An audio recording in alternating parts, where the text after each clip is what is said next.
তোমরা কি জানো বাংলাদেশের সবথেকে সেরা 4 জন রোস্টার কারা এবং তাদের কি পরিমাণে অডিয়েন্স আছে তা কি তোমরা জানো? আজকের ভিডিওতে আমরা এমন 4 জন গেমিং রোস্টার দেখবো, তাদের প্রত্যেকটা ভিডিও এক কথায় আগুন হয়ে থাকে। আর 1 নম্বরে এমন একটি রোস্টার আছে যাই কিনা বাংলাদেশের সর্বপ্রথম গেমিং রোস্টার হিসেবে দাবি করা হয়েছে। তোমাদের মধ্যে অনেকেই তাকে চিনে থাকবে। সো বেশি কথা না বাইরে ভিডিওর টপিক আসা যাক। তো আমাদের লিস্টে 4 নম্বরে আছে ব্ল্যাক সাকিব এফএফ। তোমরা অনেকেই চিনে থাকবে তাকে। ব্ল্যাক সাকিব এফএফ এমন একজন রোস্টার যে কিনা কোনো এক ঝগড়া বা গেমিং নিয়ে কোনো এক কন্ট্রোভার্সি তার সমাধান না করে অন্য কোনো ভিডিও আপলোড করবে না তার ইউটিউব চ্যানেল। নাকি ওরা বিয়ে করলো তাতে আমার কিছু আসে যায় না ভাই, এগুলো যায় না আমি কি করতাম? আমার মাথা ব্যথার বিষয় হলো ওরা অনলাইনে কি করতেছে, সাধারণ মানুষের কথা চিন্তা করতেছে নাকি এইটাই। কিন্তু বাররা হুট করে যারা গেমিং একটা ভিডিও আপলোড দেয়, যে ভিডিওতে এসে বলে রোস্টাররা নাকি ওরে কোনো রোস্ট করে নাই, বাবা রে বাবা মিছা কথা রে। দেন আরেকটা বিষয় সেটা হলো টিজি নিরাজ ওরে লাইভ স্ট্রিমে এসে আই লাভ ইউ টু ভিডিওগুলো করতেছিল, যেটা দেখার পরে ভাই পাবলিক কি শিখতেছে আল্লাহ মাহমুদই জানে। তো আমি এবার পিছনে চিল্লাই না, আমি একবারে সামনাসামনি কথা বলি। ডিরেক্ট ভিডিওতে এসে ট্রেড দিছিলাম যদি সবকিছু স্বীকার না করে ওরে আমি 12 মাসি ঠাপাবো। দেখলাম ভিডিওতে এসে সবকিছু স্বীকার করছে, যাক ভালো কথা, এটা তোমাদের নিয়ে দেখতেছো। যেটা নিয়ে কথা বলতেছিলাম, যারা গেমিং 2 দিন আগে একটা ভিডিও আপলোড করে দেখলাম, তো দেখলাম ভিডিওতে সবকিছু স্বীকার করলো যেগুলো আমি ভিডিওতে বলছিলাম। আই মিন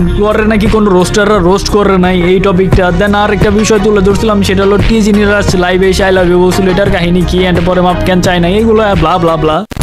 তো তোমরা তো দেখতেই পেলে সাকিব ভাই কি ধরনের রোস্টার। সো আমরা আগেবারে কি আছে সামনে তা দেখা যাক। সো নাম্বার 3 তে আছে আই এম সজীব। বেশিরভাগ মানুষ তার ভিডিও দেখে তার গলার ভয়েসের কারণে, কারণ তার গলার ভয়েস অনেক সুন্দর। এই কারণে তোমাদের মধ্যে অনেকেই আই এম সজীবকে চিনে থাকবে। সো যারা চিনে থাকো তারা অবশ্যই কমেন্ট করে দিও। তার গলার ভয়েস এবং ব্যাকগ্রাউন্ড মিউজিক গেমিং কমিউনিটিকে অন্য লেভেলে নিয়ে গিয়েছে। Guys welcome back. আশা করছি তোমরা সকলেই ভালো আছো এন্ড আমিও ভালো আছি। গাইস আজকে আসলে বেশি কিছু বলার মনে করো ইচ্ছা নাই, জাস্ট তোমাদেরকে অনেক কিছু দেখানোর আছে। এটা আসলে তোমাদেরকে অনেক কিছু আমার দেখানো আছে, মানে বেশি কিছু বলতে মন চাইতেছে না, তোমাদের জাস্ট দেখাইতে মন চাইতেছে। যদিও আমি ভাবছিলাম কালকে থেকে আমার মেইন চ্যানেলে রোস্টিং ভিডিওস আপলোড করব, আর ভাবলাম যে আজকে কেন না ছোটখাটো একটা সেকেন্ড চ্যানেল আপলোড করা যায়। গাইস বিশ্বাস করো তোমাদেরকে যেগুলো দেখাবো না এগুলো দেখা মনে করো যে তোমরা আর কিছু পাওয়ার না পাও পিনিক ঠিকই পাবা। সো গাইস প্রথমে আসা যাক জান্নাত গেমিং এর বিষয়ে। জান্নাত গেমিং যাকে আমরা খুবই পছন্দ করতাম, মন থেকে তাকে রোস্ট করতাম। ওয়ান কাইন্ড অফ এটা বলা যায় যে আমার রোস্টিং ক্যারিয়ার শুরু হয়েছে এই জান্নাত গেমিং কে রোস্ট করে। সো এই কারণে জান্নাত গেমিং আমার থেকে একটা থ্যাংক ইউ ডিজার্ভ করে। থ্যাংক ইউ জান্নাত। সো আমাদের সেই জান্নাত গেমিং এখন কিন্তু বিবাহিত। সো আমি চিন্তা ভাবনা করছি না, আসলে এটা ফাইজলামি না, আমি চিন্তা ভাবনা করছি যে আমি যাই করি না কেন তার নিয়ে আমি কোনো বাজে কথা বলবো না, কারণ সে এখন বিবাহিত, তার একটা হাজবেন্ড আছে। আসলে যাই বলা উচিত আমাদের সবকিছু ভেবে চিন্তে বলা উচিত। একটা মানুষ কেমন ভাবে তার লাইফ লিড করবে, কে কি করবে, এটা তার একান্তই ব্যক্তিগত ব্যাপার।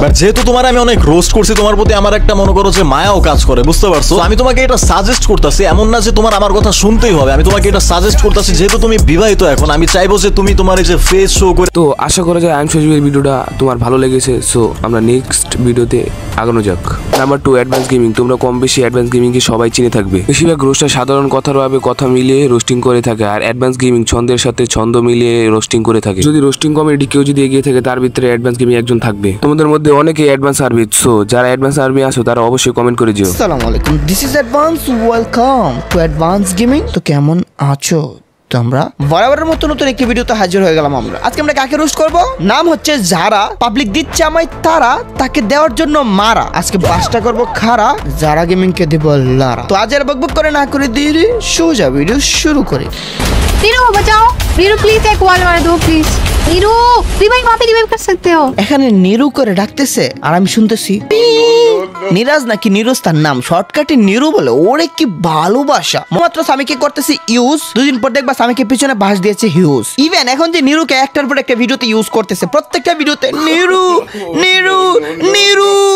2 দিন পরে নীরুকেও আরেকটা পেয়ে ছেড়ে চলে যাবে। লোবিরা ঠিকই পাবে ইন্ডিয়ান হুক, নেপালি হুক, কাতার। যে ছেলে তোকে শিখাইলো সাঁতার, তাকে ফেলে আরেক ছেলেকে বানাইলে ভাতার। আমি বাসা হারাই ফেলছি মাথা, যার জন্য চিল্লাম একে ছেড়ে দিল এই মাথারি। আজকে বলবো নেপালে গিয়ে করো বিয়া, ধরা তো পড়লো এবার তোর পরকিয়া। আরে ইয়ার পরকিয়া ধরা পড়ছে তোমাদের দেখাই নাই, ওয়েট সব দেখাচ্ছি। এবং তারা যত কুকাম করছে সব প্রবাসে একটা একটা করে। তো দেখতেই তো পেলেন অ্যাডভান্স গেমিং এর এক ঝলক ভিডিও। তো আমরা ভিডিও শেষে এসে পড়ছি, আর তোমরা অবশ্যই জানো নাম্বার 1 কে থাকতে পারে। সো নাম্বার 1 শুরু করা যাক। Number 1 x Sadikul gamer. ভাই তোমাদের কি কিছু মনে পড়ে সেই 2020-21-22 যে সময় কোনো রোস্টার ছিল না, শুধুমাত্র একজনই ছিল, এক্স সাদিকুল গেমার। তোমরা যারা এক্স সাদিকুলের ফ্যান তারা অবশ্যই কমেন্ট করে দিও। রাদার ওয়েলকাম ব্যাক অল্প কিছু সময়ের জন্য। তো কেমন আছো তোমরা? আশা করি আল্লাহ তাআলার রহমতে সবাই অনেক অনেক বেশি ভালো আছো।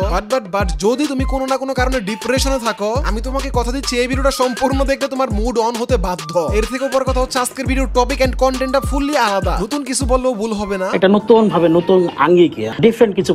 আসলে বিষয় যেটা হয়েছে তোমাদেরকে আমি শুরু থেকে বলি, আমি আমার পরবর্তী কন্টেন্ট খোঁজার জন্য আমি ইউটিউবে ঘাটাঘাটি করতেছিলাম, বাট হুদাই কি জন্য কি কারণে ইউটিউব চাচা আমার সামনে একটা গান সাজেশন করলো, আর সেই গানটা আমি শুনলাম।